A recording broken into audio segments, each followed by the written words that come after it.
Welcome to another edition of the Faith to Faith Gospelcast. Today, we have a young man from the Berkshires who's come down to be part of the show.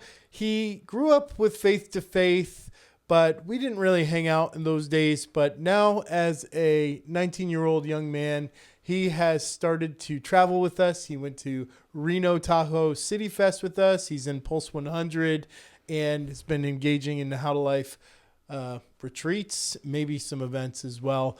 We're going to get into his story as he responds to the call to missions. He's been to Romania a couple times, and by the time this thing airs, maybe a few more times beyond that. Anyway, he's a cool kid. He's a good-looking guy. All the girls want to have his number, and I'm trying to keep him on a short leash. We're going to get into all of that and more right after this. Welcome to the Faith to Faith Gospelcast, where we talk about all things related to God, faith, missions, leadership, side hustles, and what Jesus is doing in the next generation. I'm your host, Tommy Ashiro, and I want to welcome you to the program. If you like what you hear, hit the subscribe button and come back for a new episode each week. With all that said, let's jump into today's episode. So we're back with Logan Wood. What's up, Logan? What's up? Welcome to Connecticut, although you've been here a lot. Yeah. In fact, you're here so much, I'm thinking about charging you rent because we don't even change the sheets anymore. You've been here so much. I'm thinking of putting a dresser down here. Yeah, well, I don't know how I feel about you having that much proximity to me on a regular basis, but you've been here a lot. Yeah. And it's not like you're new to Faith. As a kid, you came to some Faith events. Yeah. I don't really remember interacting with you. I just remember a couple of blonde children running around, like that little was me. Pixie blonde, you and your sister maybe. And then, but I do remember your dad because he was always handing out Bibles for forever. Yeah. And he came with cases of Bibles for us to give away at Dare to Share Live. I think that was maybe the first time we interacted with him. Yep. But what do you remember about Dare to Share Live? Yeah, that was cool. It was one of the first times I saw you at my church. We just we sang, and then we kind of went out in the neighborhood, and we just kind of prayed for people, gave them Bibles, asked them, if they knew Jesus, and just kind of, talked to them about Jesus. Was that your first time going out and doing something like that? It was, yeah. Yep. Really? Yep. So there we go. So from your earliest memories of Faith to Faith, we had you out there doing evangelism. Yeah. That's really cool. Yeah, I mean, that event actually was the same event where Sarah Stroud joined the Faith to Faith team. Like she would come to join the team, and Andrew McIntosh. Yeah. Both from that one event. It wasn't a big event. There was probably like under 20 kids from the whole region. Yep. But we actually did a few things in that event to kind of make it feel different. I don't know if you remember these things, but we actually took all the chairs in the sanctuary and stacked them I do remember that. high. Yeah. And we used it to squish the room and make it feel smaller. Yeah, I do remember that. And then we made like one row of 5, and then we went back like 5 rows. So there's maybe 25 chairs. Yeah. And we squished this enormous sanctuary down so it felt more full than it was. Right. Yeah. As a kid, do you remember thinking like, okay, like it was weird because to me I was smaller then, so it was like walls, and then right. it was more compact, but it felt like we were closer together. It was cool. Yeah. So it did the job of making the room feel fuller than it actually was. It did. Because that's the thing about having only a few people in a very large room. Even if the event is great, it feels like you failed. Yeah. So as a young kid, you felt like, okay, wow, the room got smaller, but it felt intimate and full. I mean, that room's huge. We'll show some pictures so people know what the heck we're talking about. Yeah. But we had a young man at the time who was working for Youth Alive. His name was Kevin Zoraika. I think Zoraika is how you pronounce it. Do you remember Kevin? He was like our host for that event. I might remember his face. I don't remember. That's I couldn't okay. put a name to him. Kevin used to launch Bible clubs on campuses. Okay. So we had him as our host for that event. Yep. And so that was kind of a cool way to partner with Youth Alive. Yeah. Because we just love all these different ways that the gospel goes out. And Dare to Share Live, the whole model from Greg Steer is to really just get people together, train them in going out and sharing the gospel. And then when you're out, and this is during a conference, while you're out doing gospel conversations. Everybody's logging them on an app, and you can see in real time all across the world people having gospel conversations. That's awesome. Isn't that cool? Yeah. So on that day, I believe there were something like 20,000 gospel conversations. Wow. So even though we were at a small event and I'd done my little event tricks to make the room feel larger or fuller, we were part of something much, much bigger. Right. And we weren't really tracking salvations. We were more tracking about the mobilization of young people sharing the gospel. Yeah. So you were part of that as your first evangelistic event. Pretty cool. I love, the other thing I love, and I don't know if you remember this part specifically because you were young. I mean, you're still young, but you were really young then. Is when we come back from sharing the gospel, we kind of take the mic and go around and share stories. Yeah. Yep. You remember that part? Do. Yeah. The part that I really love that Dare to Share trains us to do is to highlight rejection stories. Do you remember this? I think so, yeah. And I think this makes it different from other events because it's not like, hey, let's just tell the story of people coming to Christ. Let's celebrate being rejected for Christ. Yeah. And everybody cheers for you when you get a door slammed in your face or when someone cusses you out. We make a moment of that because the Bible says, blessed are you when you're persecuted for his name. That's right. Yeah. Right? Mm-hmm. So, I'm just wondering if that made an imprint on your brain even at that age at all. Yeah. I think it did. I just remember coming home and telling my mom like how impressed I was, and I was never experienced anything. That was the first time. So that's cool. I was new to Christ too, probably in the first 2 or 3 years, really. Wow. And then after I did that, I was like, wow, this is pretty cool. This is what you do. You know what I mean? So that was a cool first moment to that's cool. see. That's really cool. And then you came to winter camp with us as maybe a junior hire or maybe I think it was 6th grade probably. Yep. So a little bit older. I think it's within a year or two. This is on the other side of COVID. This was our first camp coming out of COVID, and we had, I believe this was the Nick Hurst camp, right? Oh, the Hume camp. I think camp. I was 6 or 7. You might have done Lakeside with us too. Yeah, that was before COVID, I believe. Right. So you've done, wow, I didn't really think about it from that angle. So you've probably done a half a dozen things with Faith to Faith before you even became a high school student, right? Yeah. So Hume, that was also a hallmark moment for Faith to Faith as we pivoted to next generation ministry all over North America. Yeah. But what do you remember from that camp at Hume? Any kind of highlights in your mind?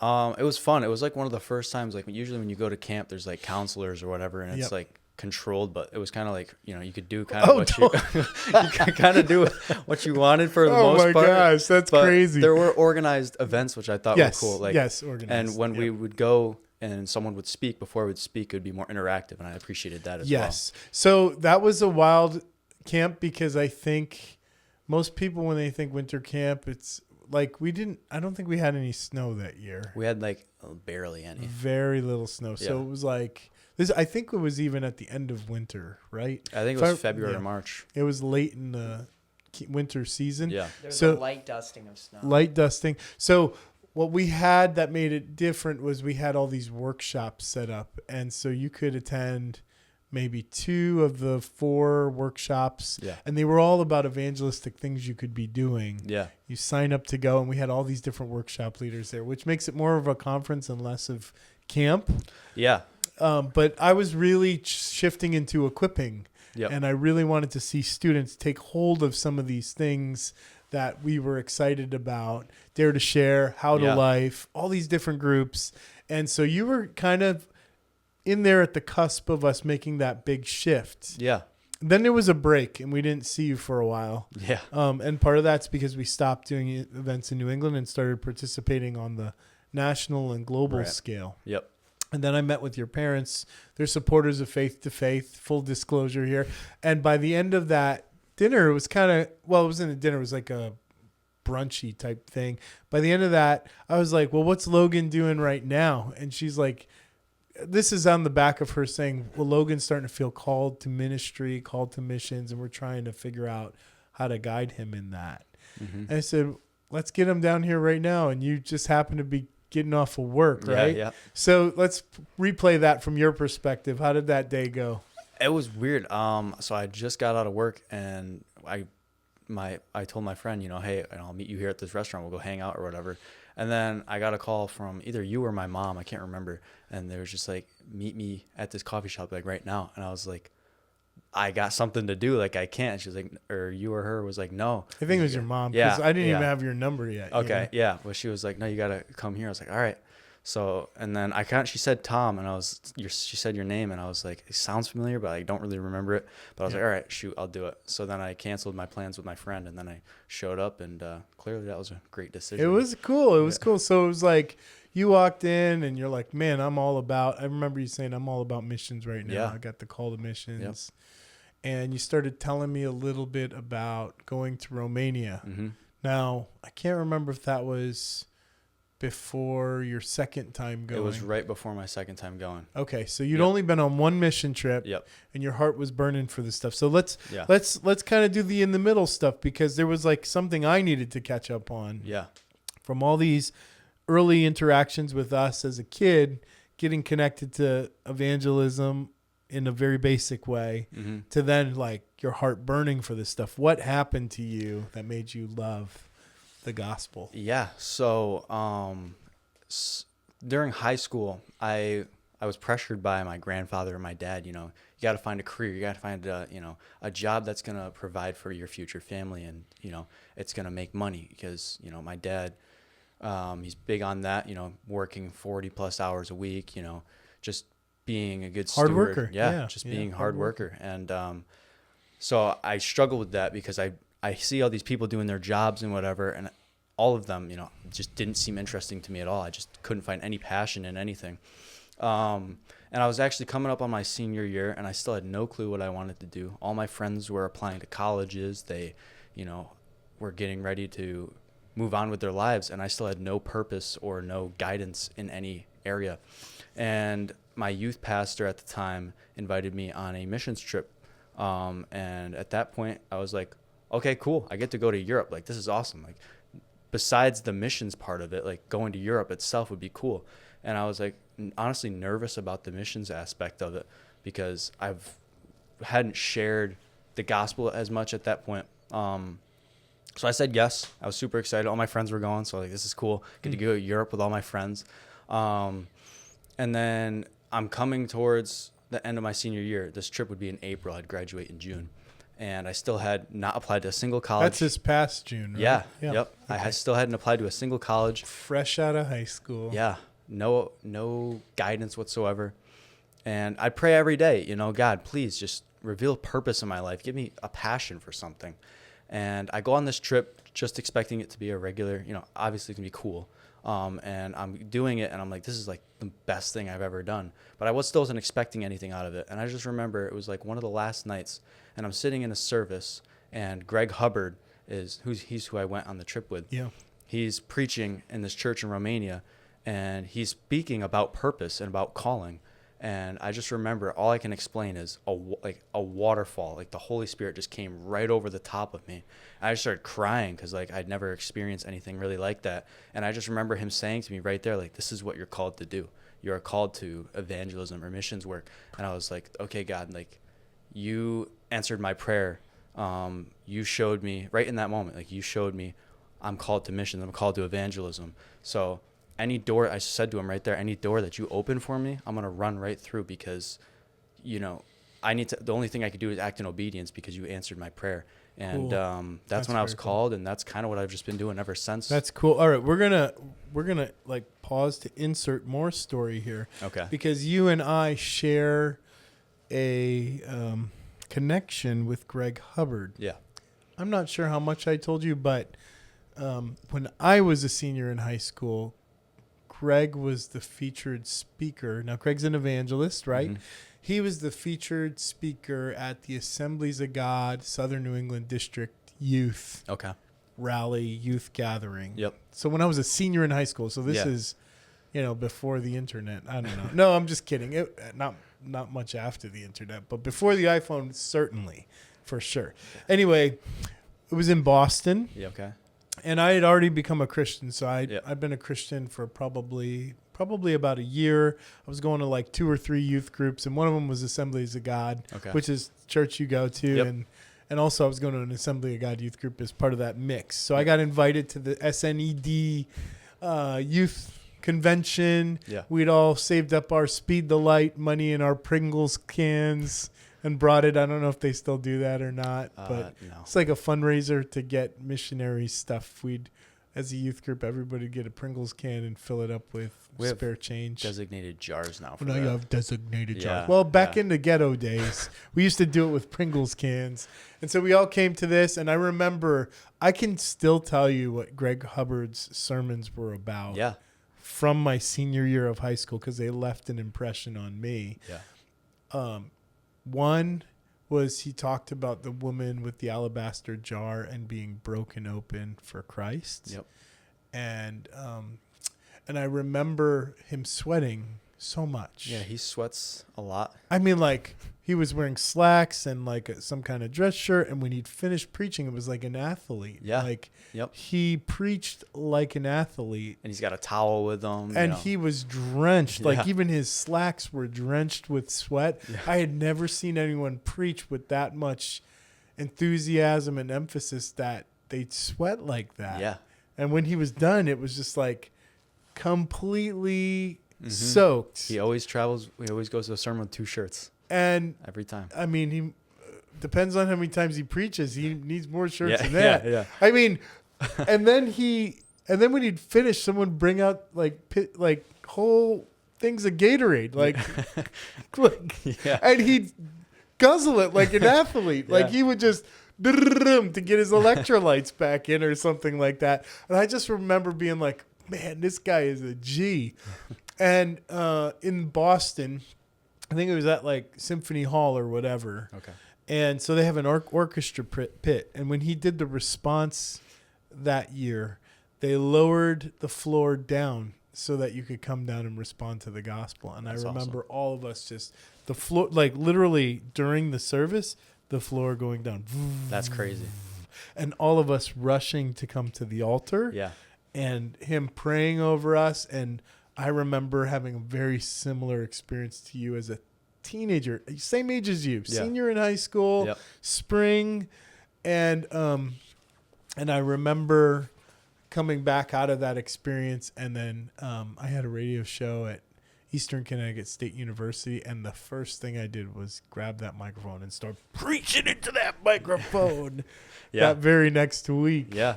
But I don't want to go off on a super big tangent because that leads to a whole other series of stories. Mm-hmm. But I just wanted you to know that we share that same DNA, Yeah. that Greg had an impact on both of our lives as seniors in high school.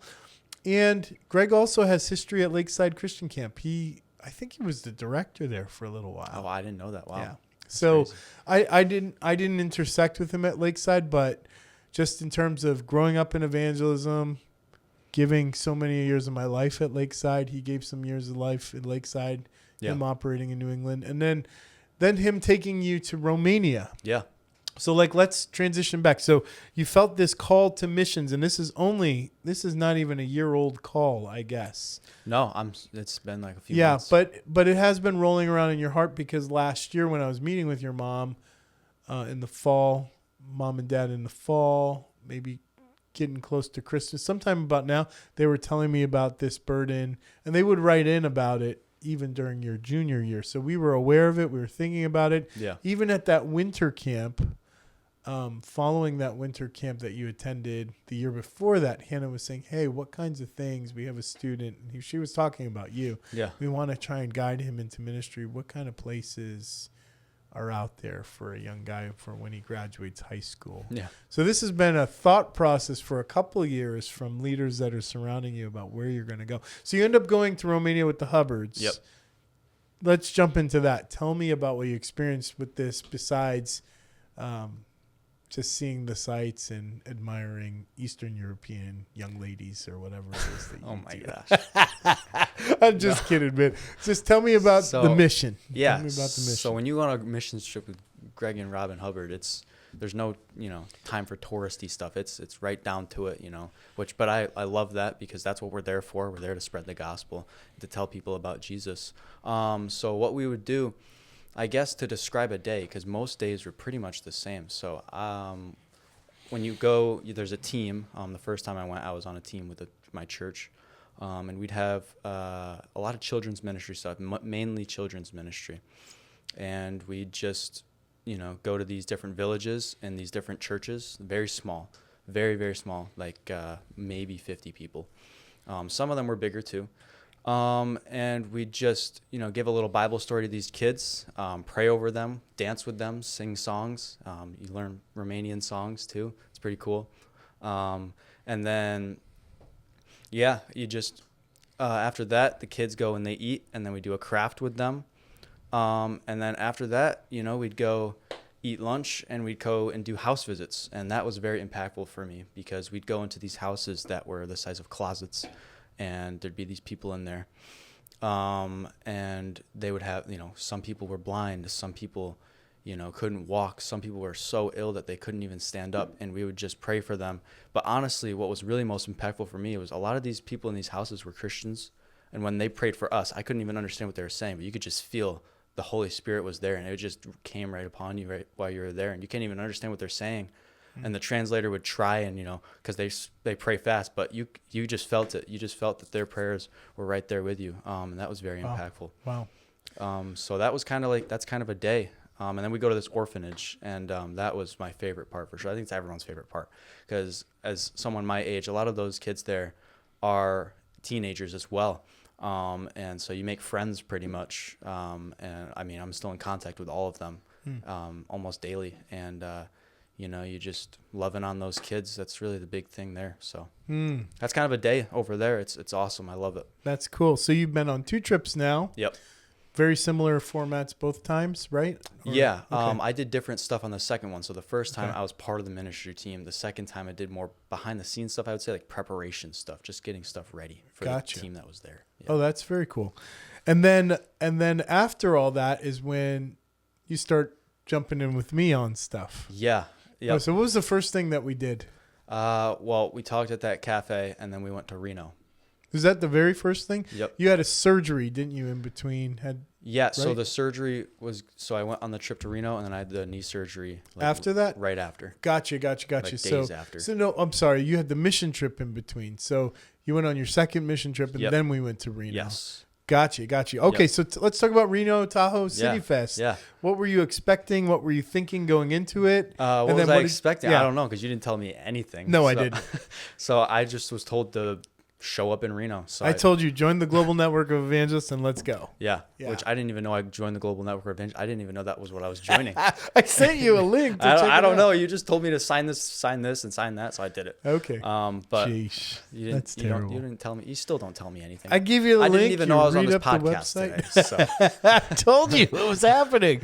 I think you have a listening problem. No, I think so. No, we can go back and look at the text, but you don't say anything. You just say, Josiah, can you break the tie? Was he told that he was doing this weekend? Multiple times. No, I was Multiple not. times. Well, okay. That's all right. That's all right. He's just slow. You're just slow. Yeah, we have to talk slowly. Right. Anyway, all right, back on topic. So went to Reno. I just showed up. I didn't know anybody. You didn't even say hi to me. You were on the phone. You're like, come on, we got to go. So I just hopped off the plane. I was like, oh, okay. I barely really knew you at that point, too. I was like, he's just a warm guy. But so I get there. I don't know anyone. And then I don't think anyone really knew anyone that well either. A few people knew each other. But yeah, so then we just kind of immediately, I didn't even get to my room. We just kind of jumped right into the streets and started handing out pamphlets to let people know about the event. And that was cool. Well, we did circle up and have lunch and do an evangelism training. Yeah, at like some sidewalk. Yeah. But, Yep. Under a tree. Yep. That was nice. Yeah, sure. And then Lane Boyce gave the training. There. Yep. And then you guys paired up and let you guys loose mm-hmm. to just invite people to the festival and pray with whoever. Yep. Anything cool happened during that time? We saw a lot of homeless people, and a lot of homeless people were curious what we were doing. So it was cool to just hand those out and just let them know. And a lot of people were curious too, like, what is this? And you kind of amp it up to make it seem, as cool as it was. And then people get intrigued. And I think that's really where people show up not really knowing what's going on, but they kind of know the atmosphere it's going to be. Sure. Like it was a concert. That was a big thing. And when they get there, and then, when Andrew Palau would speak, that's when it was like it hit them. And I think that's where a lot of salvations probably came from that night, because people coming not knowing what they were really expecting. So just being able to so be you a were part of selling that. something you didn't even know Yeah, what it yeah. was. Yeah, that's okay. So you went out. That didn't go on for very long, maybe an No, hour, yeah. and then we came back to the hotel where we did formal introductions. Everybody got to meet everybody, and then hopefully it was starting to get clearer slightly. After the first day, I knew what we were doing, but until that point, no, I had no idea. Okay. Well, we had everybody kind of come back in, and Andrew and Wendy Palau came to greet you guys, and they were kind of getting read into it as well because they didn't really know what I had going on. So they were connecting in, and they were super excited to see all of you guys. Yeah. And that made an impact on them. Yep. And you guys got to hear a little bit of their heart for ministry. Yeah. As your first point of contact before you even got to see their ministry. And I had no idea who they even were to begin with. Like now looking back, I was like, oh my gosh, I can't believe I was like having a conversation. That was a with this big guy. moment, right? Yeah. So, but at that point, I was just like, oh, this is just some guy. You know what I mean? which is cool. Yeah. That's kind of the way we want it to roll, because we're not really trying to promote Christian celebrity or anything like that. We're trying to show that as a ministry team, we're all in the work together. Yeah. And everybody has a role to play, Yep. and it's all important. Mm-hmm. It's all important. So from there, we go down to the festival grounds. Yep. And what did you start to think as you walked into that environment? I don't even remember what was happening because I was trying to organize stuff. So it was big. I mean, I've never been to anything like that before. It was like, I don't even know, just like fields probably. I couldn't tell it was what a large park field. Yeah. Okay. Yep. And there was just stages everywhere. So many thousands of people there. Yeah.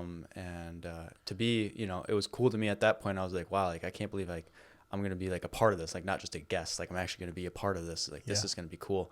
And as the night went on, it was more clear to me like what I was going to be doing. What was the first things that you saw when you got to the grounds? What was happening in the program? Or I didn't get to catch that much of the program, but like just like as soon as I got there, there was like BMX stuff. That's going right, on. BMX stuff. So they had like a little demo, and they were all Christian BMX riders. Yep. And they were giving the gospel they too, were, weren't they? After they do a show or whatever for 10 minutes, they'd preach for a little bit, and then they'd go right back to it.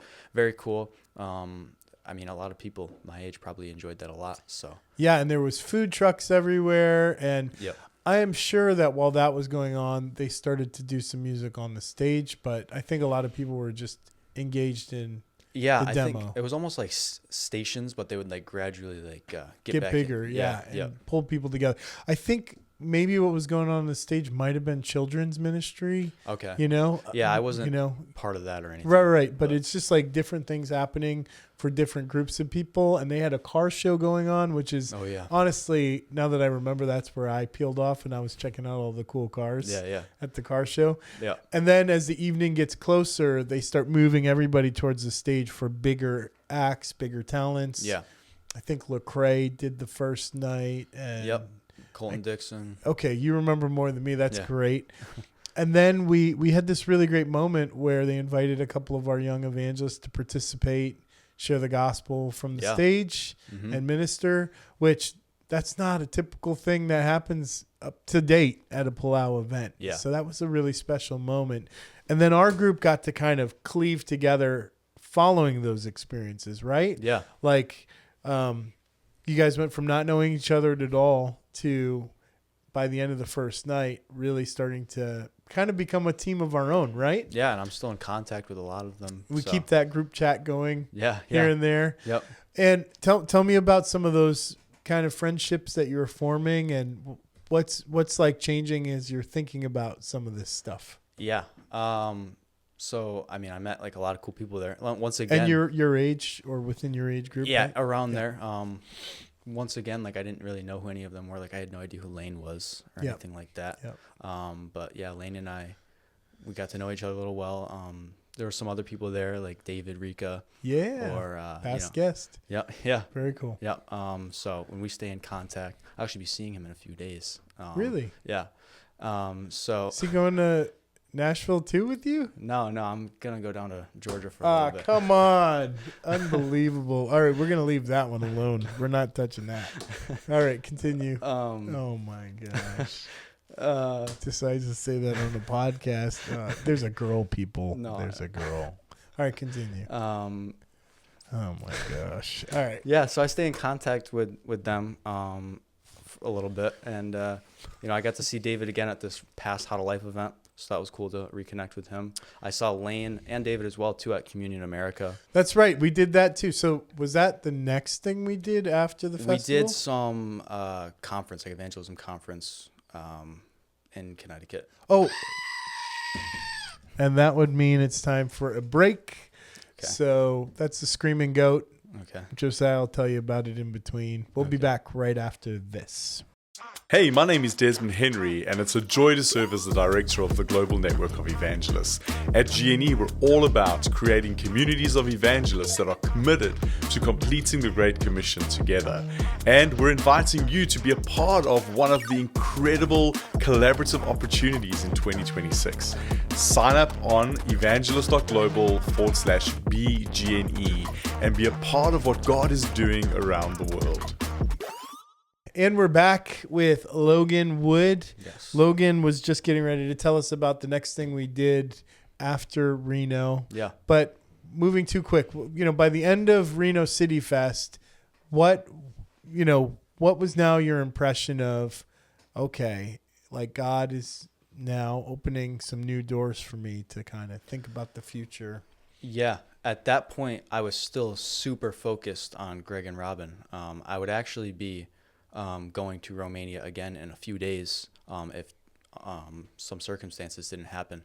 But so I was super focused on that. You at that point to me were just kind of like a side, just kind of, I'll go with Tom for a little bit, but I'm focused on Greg and Robin. Sure. At that point. Which is fine if you're still focused on them. It's totally fine. No, but now, I think God put you in my life because of those circumstances that happened. Sure. Like at that time, it's like I would have been stagnant for so long. Sure. But God, I really believe God put you in my life to kind of keep things moving. Yeah. Because otherwise, I would just be sitting around, doing work. Yeah, totally fine. So I the next thing on the chart or on the calendar was going. We had a pastors and leaders gathering, and it was just the next thing on the calendar, and it was in Massachusetts, which is where you're from. Yep. So I was like, hey, meet us here on this date. So you show up there. What are you thinking? Well, my knee hurt. I couldn't really walk. Because you just had a surgery, I just had my knee surgery. surgery. I think I slapped you on the leg there, You too. still do. And not on purpose. I forget that he had this surgery. Right, that's believe that. Sure. Okay. But... Oh my god! Yeah, so that was cool. It was the first time I met Josiah too. Jomo? Yep. Okay. And it was just a cool conference. It was long. I wasn't expecting. That was the only one I've been to where you really just sit there for 5 hours. Well, when you go to conferences, that is pretty much what you do. But there were a lot of cool stories. It was very, very encouraging.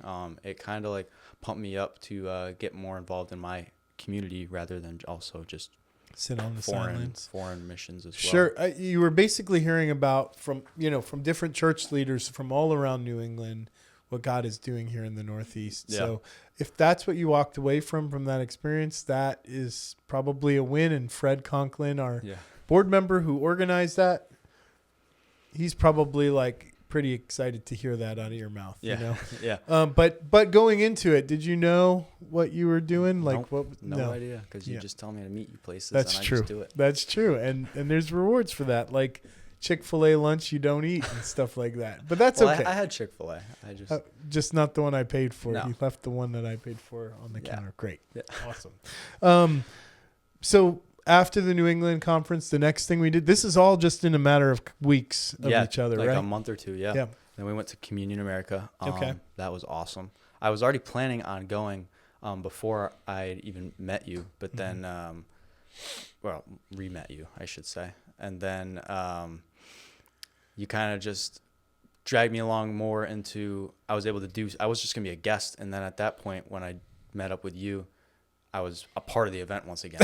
So what does a part of the event mean? I mean, I was backstage. I got to listen to like Lou Engle speak, person to person. Yep. I was within feet of him. So that was cool. And just kind of I handed out communion cups to random people that were joining the event, That's or people cool. that didn't even know they were joining the event, but now they were because they got a communion cup, and I explained that to them too.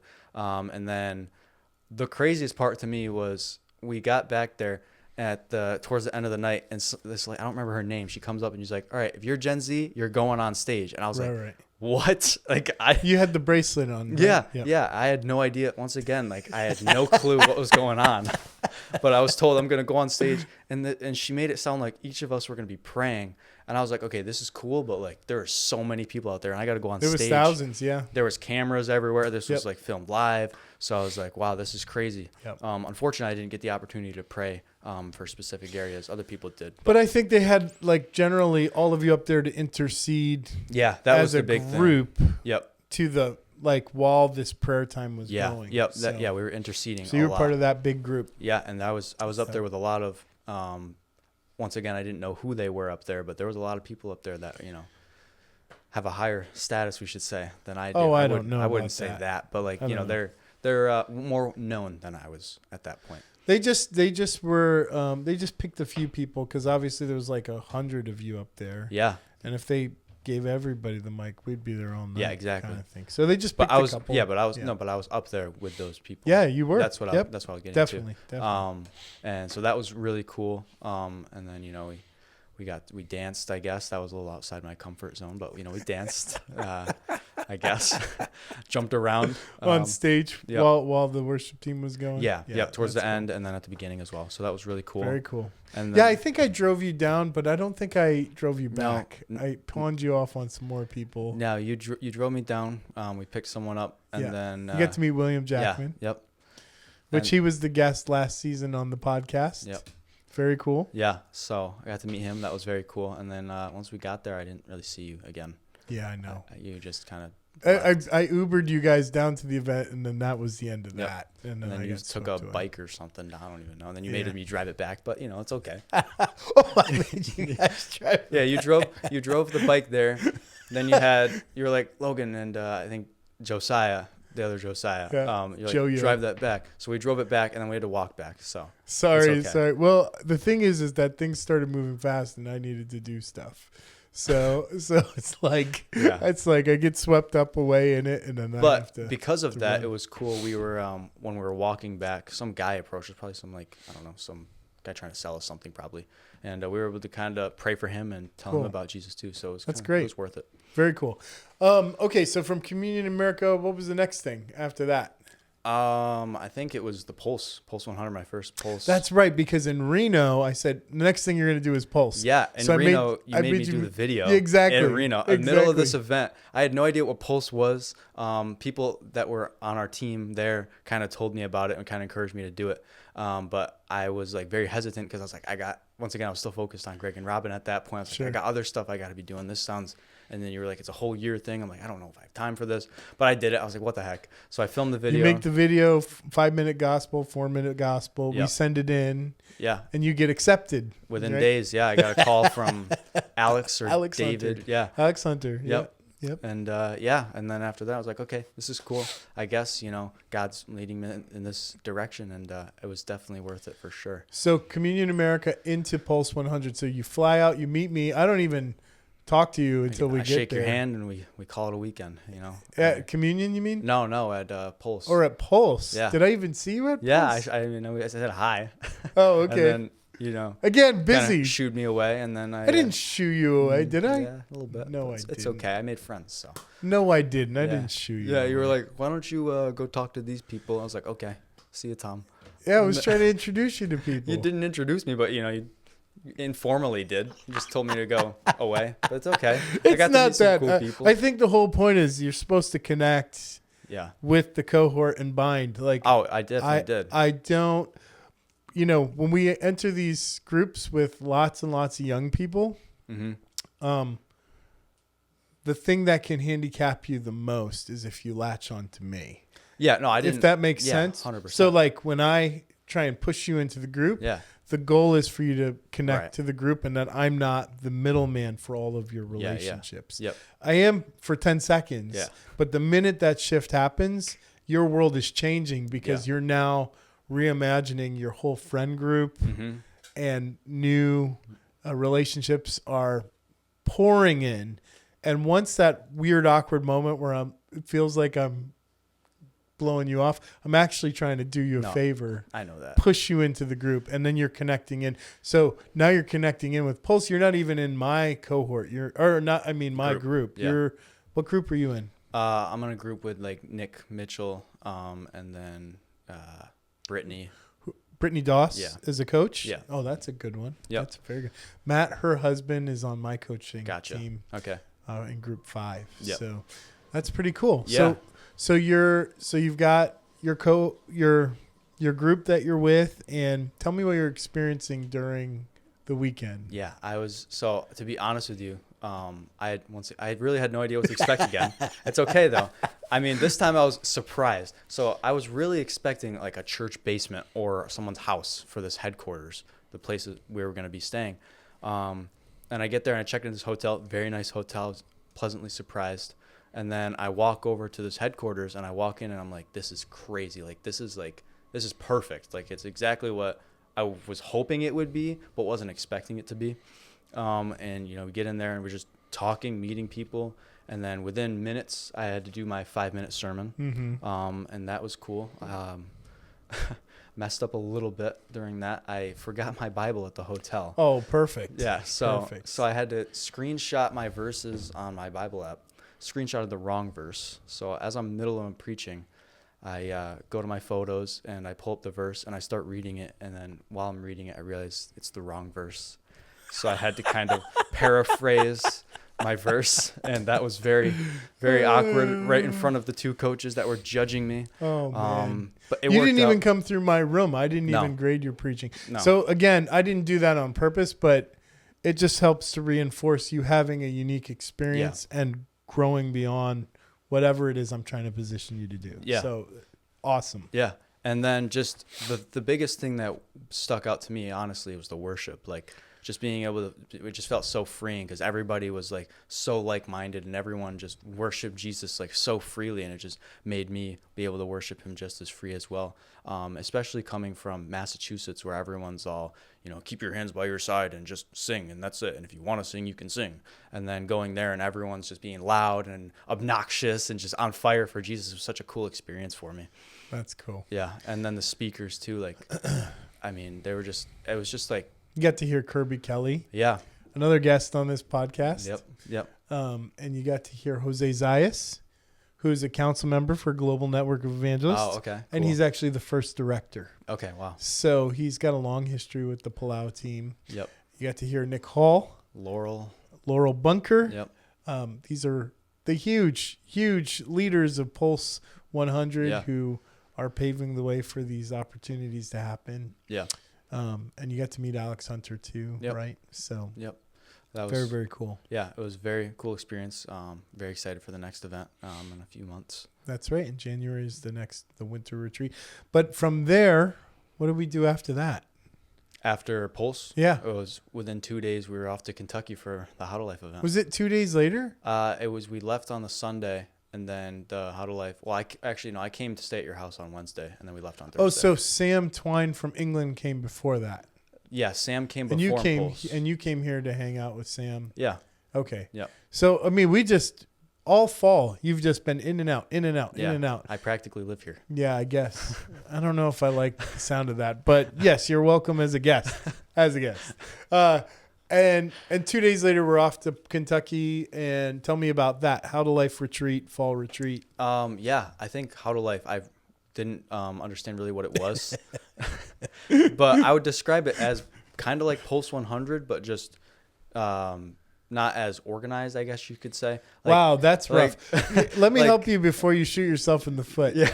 So Pulse is organized by Pulse. Yeah. Pulse 100 is organized by the Pulse leadership, but HowToLife is student organized. Exactly. Yeah, that's the best. That's the difference. Let's hone in on that, which means that it's not organized by professionals. Yeah. It's organized from grassroots. No, but it was still like such a cool event because once again, I'm surrounded by all these people that love Jesus and have the same mindset that I do. And I would say most of them, if not all of them, are evangelists as well. And just being able to hear speakers, like you, I guess, and other people as well, just hearing their hearts and their stories, and just very encouraging. And then, it was different too. You really get close with the people there. We're staying in the basement of a church. Now that one, yeah, you definitely roughed it on that. Yeah, so. it was not. I was going in there. I had just come from Pulse, so I was like expecting a nice hotel. You know what I mean? And we get there, and it was a church, and I was like, okay. But I honestly liked that better because I got to connect with more people, and it was more enjoyable, more fun, and got to just hear more people's hearts. Not that I didn't get to at Pulse, but just on a closer level because I'm sharing room with 25 other dudes. We're stacking experiences and a variety of kind of experiences. And so in this sense, you being a guest on this show at this juncture, you're experiencing my style of developing a young mind in the form of missions and evangelism. And what I'm doing is I'm fire hosing you with everything under the sun that's related. Yeah. And it might be a spaghetti thing where it's like, let's throw it against the wall and see what sticks kind of thing. But it's not fully, because at the end of the day, there are running themes of relationship that you begin to see emerge at all of these events. Yeah, I see people from my first event in multiple different events. Like I said, I saw David at HowToLife again. I also saw him at Communion America as well. Yep. Other people too, like Lane was at. Like Lane was in and out of Pulse, and she was out at Communion America. And yeah, so I get to see all these same people again and meet new people that eventually I'm sure I'll see at other events as well. So it's very, very cool. And so from this point forward, now you're doing the Next Gen New England experience with me this weekend. You're going to get to share at a couple churches this, over the next 24 hours. And then from here, you're going to kind of walk out the rest of the Pulse 100 year with the other retreats. There's some HowToLife events beginning to emerge that you're going to kind of be a part of. Another Romania mission right coming up. And then as we kind of look toward the summer, there's G&E missions, which is another level that you haven't broke yet, but is probably going to happen here in the next 6 months, 6 to 9 months. So lots of cool things to think about. So I was like looking at the running theme of all of this, and I was like kind of tinkering with the idea of responding to the call, but it's more than responding to the call. In this sense, it's like you gave your yes to God, and then you had no idea what was coming next. Like no idea. Yeah, and that's the big thing that I had to learn fast. Like I had to learn so fast is to just put my faith, put all my eggs in the same basket. You know what I mean? Just because that's what I told God. I said, you said yes to me. You gave me my purpose, like I said earlier. And I'm just going to jump right in. I'm not going to say no to any opportunity you give me. And that's why, everything that you've asked me, to go to anywhere, I just do it because I got to learn and I got to obey, and that's the big thing, is just faith and obedience. Yeah. Well, let's break that down a little bit with the time that we have left. It's not like we're saying put all your eggs in a basket for something random, like a career or education or a specific relationship with a female or just any kind of interest. We're saying that we're going all in with God. Yeah, that's it. Like, God, I'll go wherever you want me to go. And that's the only basket you can put all your eggs in, Yes. You can bet on God, which I like that you said it that way with the eggs in the basket, because when I was a young man, that is very much what my thought process was. It was, I'm betting God, all my chips, all in. Yep. And whatever happens, happens. Yeah, you have to. And you can't go wrong with that bet, because it's not really a bet. Like, it's only a bet from the sense that you don't know what's going to happen on the other side of that veil. Yeah. But you're betting on God. Yeah, and it doesn't mean that wrong things aren't going to happen. Like, I thought I'd be in Romania in the next couple of days. You know what I mean? But he works all bad things for the good. I met you. I've been able to do things. Let's clarify that scripture. He says, Romans 8:28, he works all things for good for those who love the Lord and are called according to his purpose. The word bad isn't in there, but we'll just clarify. He turns all things for the good, and I've seen that throughout this year. This year has been probably the best year of my life. I've never, probably because this was the first time I've given everything to God. Let's go. You know what I mean? I love that. So, and there was a moment I was in a like a meeting with my pastor, and I was like, Pastor, like, I'm scared. He's like, why are you scared? He's like, I was like, because everything's going so well. Like, this has never happened to me. Like, nothing bad is happening to me. Everything that I want to happen right now, all my prayers are being answered. And he was just like, because you're obeying, and that's not going to be how it is forever. God, thank you. I'm glad he said that. God is putting, a bubble over you is what he described it for me for right now, because I'm acting in obedience. Yeah. And he was like, just keep going strong, because at some point something might happen. And it did. And there was a week of my life, probably a month after that, where things went downhill fast, and I didn't know what to do. I was like, God, like, I had all these things lined up that I thought you put in my path, and now they're kind of just falling down like a domino one by one. But I just stayed strong. I kept praying. I kept, getting in that word, in his word, and just eventually it all worked itself out through faith and through obedience. Yeah. So. Yeah. And so, sometimes I go back and forth in my own mind about how intense I was as a young age for the gospel and for just going all in with God. And I think to myself, well, maybe I should give people a break and not encourage people to go all in the way I did, because we're all built differently. Yeah. And it is true in some sense that not everybody's going to be able to be as intense.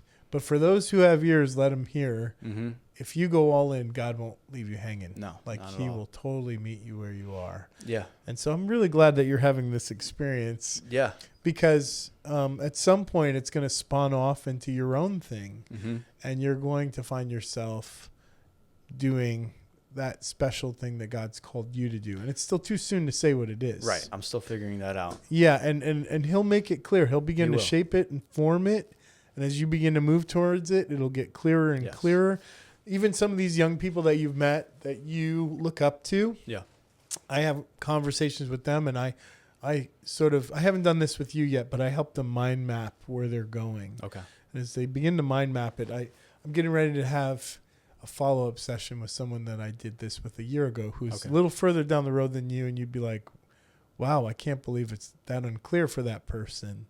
But I'm looking at it a year later and going, that's hilarious, because for someone who seems like they have it all together, it's still not that clear. When you're following the Lord, when other people are watching, it looks like, man, they've got it together. But all they've got together is they're following the Lord. Yeah. Mm-hmm. When you get up close to it, it's pretty messy and weird and doesn't look like it makes sense. Yeah. When you're in it. Yeah.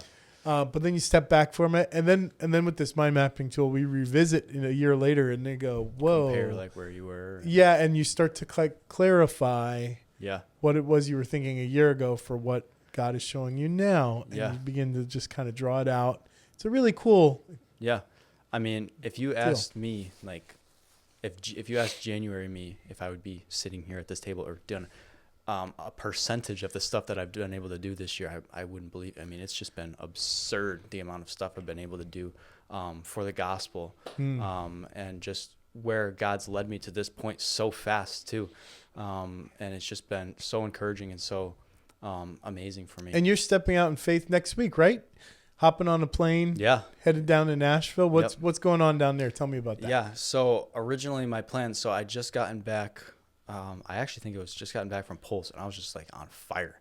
Yeah. And I was like, it was just in the middle between those 2 days between Pulse and HowToLife. And I was just sitting at a table with my friends, and I just I put this on my heart. Like, I have a place to stay in Nashville. I have multiple places to stay in Nashville. And I just kind of prayed, and like, God, like, I'm an evangelist, and I knew at some point you would invite me to another thing at some point, but at that point I wasn't sure what that was. So I was like, I gotta do something on my own too, and I just gotta get this going. And I just remember God telling me, like, just go evangelize, just go. So I asked my friends, I was like, hey, did any of you just want to go to Nashville with me? Let's just go evangelize. And a lot of them were like, well, no. I was like, okay, that's fine. Just let me know. And then I got in contact with some people that I met at Pulse, see if they wanted to. And with one of them, we were almost going to, but it didn't work out with that. But I was still going. Finances were actually getting tight. And I was like, God, if you want me to go. I know you'll provide a way. And he provided a way through my parents, and they were able to help me a little bit to get to Nashville. And I just talked to my grandmother, who I'll be staying with. And I had other people there too that were like, hey, if you want to stay with me, that's cool too. And I was like, wow, like this is so cool. So I'm just going to go out there, and I'm just going to go out in the streets of Nashville, and I'm just going to tell people about Jesus. That's awesome. Yeah. So all this to say, you know, we're catching you right here in the middle of this story. Yeah. Probably be good to have a follow-up at some point in the future, because in some ways you're not the first young person I've done this with, and I know what's coming down the road. Okay. So, you know, I don't know fully how you end up responding to all these things, but you're in a certain trajectory now. You're in a certain stream, and it's going to be super cool to watch as that unfolds in your life. So tonight you're going to minister my home church. You're going to tell your testimony tonight, and then 3 times tomorrow. Yep. So I want to pray for you in that. Yeah. And then we'll wrap for this episode. But Awesome. Really happy that you came on the show today. Of course. And it was a really productive conversation. It went really fast, actually. Yeah. But we've done a lot, haven't we? We have. So let me pray for you. Yeah. Lord, thank you for Logan, and thank you for circling him back to this ministry a few times over the course of his young life, in his early years,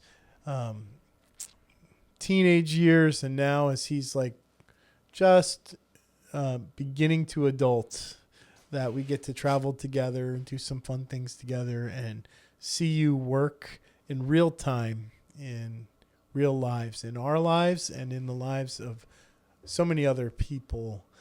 And as you begin to clarify your call in Logan, I pray, Lord, that this would just be the beginning of so many exciting adventures with you, where he gets to see you use him to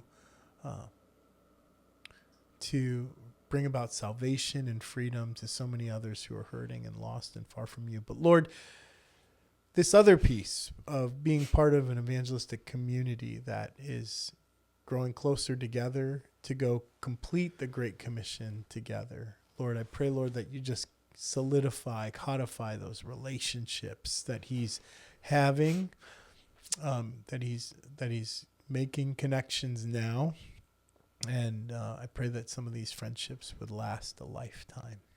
So, Lord, bless him here today as I pray over him, and for his ministry time this weekend, and for all that's to come. In Jesus' name, amen. Amen. Thanks for being with us today, Of course, Logan. Thanks for having me. Bless you, man. See ya. Next week on the Gospelcast, tune in to hear our special guest, Auden Gilbert. You certainly won't want to miss it.